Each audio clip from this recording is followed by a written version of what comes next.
আসসালামু আলাইকুম বন্ধুরা, কেমন আছেন সবাই?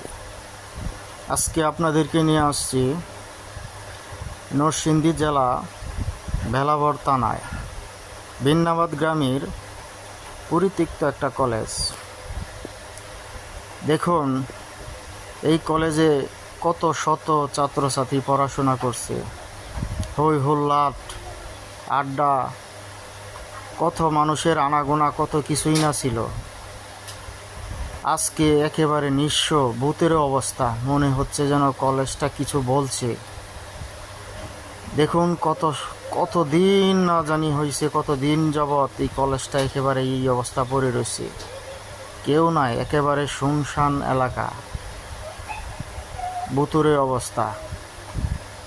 দেখুন, আপনাদেরকে দেখানোর চেষ্টা করছি, আর আমি আপনাদের সাথে আছি এমডি আরমান। আমার পাশে আপনারা থাকবেন, ভিডিওটা সম্পূর্ণ দেখবেন। কলেজটা 3 তলা অবস্থিত। উপরতলা যাওয়ার সাহস হয়নি আমার। এমনই একটা অবস্থা যেন এই মুহূর্তে ভেঙে পড়বে। দেয়ালগুলা খসে খসে পড়ছে, উপরে যাওয়ার সাহস হয়নি আমার। বাহিরটা দেখুন, একবারে কেমন অবস্থা, কতদিন না জানি হয়েছে এই অবস্থা। সময় ফুরিয়ে গেলে সময়ের তালে তালে সব কিছুই পরিবর্তন হয়।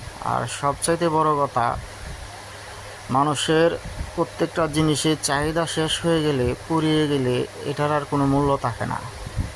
দেখুন, এই পাশে 2 তলা এবং এই পাশে 3 তলা, পুরোটাই একেবারে ফাঁকা। কত সুন্দর দেওয়ালগুলো, কত মজবুত। ধন্যবাদ।